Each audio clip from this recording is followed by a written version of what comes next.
कभी कभी जिंदगी में ऐसा वक्त भी आता है कि समझ नहीं आता अच्छा होना बुरा है या बुरा होना अच्छा है। इतनी अच्छाई करके देख ली पर बदले में बुराई ही मिलती है। हम कुछ अच्छा भी करना चाहते हैं तो भी लोग उस काम में भी रुकावट डालते हैं। लोग उस काम में भी कमियां निकालते हैं। कैसे जिए इस जमाने में, अच्छा होके भी क्या पा लिया। समझ नहीं आता ऐसी घड़ी में क्या करें, किस रास्ते पे चलें। एक बार नदी किनारे एक गुरुजी से उनके शिष्य ने पूछा कि गुरुजी, आप हमें इतनी अच्छी शिक्षाएं देते हैं पर जैसी आज की दुनिया है उसमें कैसे जिएं? अगर हम ज्यादा अच्छे बन के भी जीते हैं तो लोग हमारा फायदा उठाते हैं। आजकल अच्छे काम करने वालों की भी निंदा होती है। कैसे जिया जाए आज के समाज में? तो गुरुजी ने कहा कि तुम्हें बोल के बताऊं या करके दिखाऊं?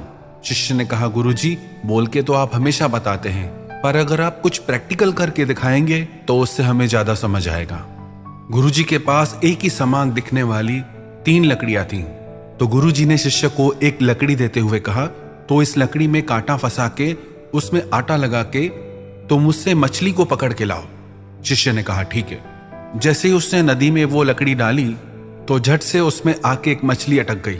तो गुरुजी ने कहा कि उसे जोर लगा के बाहर निकालो। शिष्य ने अपनी पूरी ताकत लगा दी। उसकी ज्यादा ताकत लगाने से वो लकड़ी ही टूट गई। फिर गुरुजी ने उसे दूसरी लकड़ी दी। गुरुजी ने कहा कि इस बार बहुत कम ताकत लगाना। शिष्य ने वैसा ही किया। उसने लकड़ी नदी में डाली और जैसे ही मछली पकड़ में आई उस शिष्य ने बिल्कुल भी ताकत नहीं लगाई और वो मछली उस लकड़ी को ही पानी में खींच के चली गई। फिर गुरुजी ने कहा, अब मैं तुम्हें तीसरी लकड़ी देता हूं। अब ना तुम कम ताकत लगाना, अब ना ज्यादा ताकत लगाना।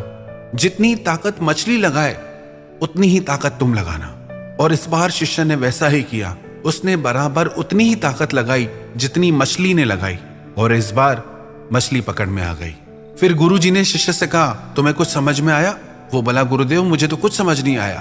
तो गुरुजी ने कहा कि यह दुनिया भी ऐसी ही है। यदि तुम बिल्कुल भी शक्ति नहीं लगाओगे तो लोग तुम्हें कमजोर और कायर समझ लेंगे और तुम बहुत ज्यादा शक्ति लगाओगे तो लोग तुम्हारी बुराई करना शुरू कर देंगे कि तुम अच्छे इंसान नहीं हो।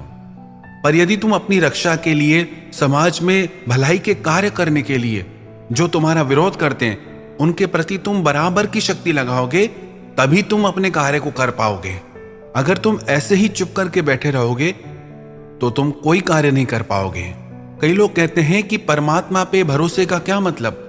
हमारी यही कमी है कि हम किसी भी बात को ठीक से समझ नहीं पाते, इसलिए हमें उसका रिजल्ट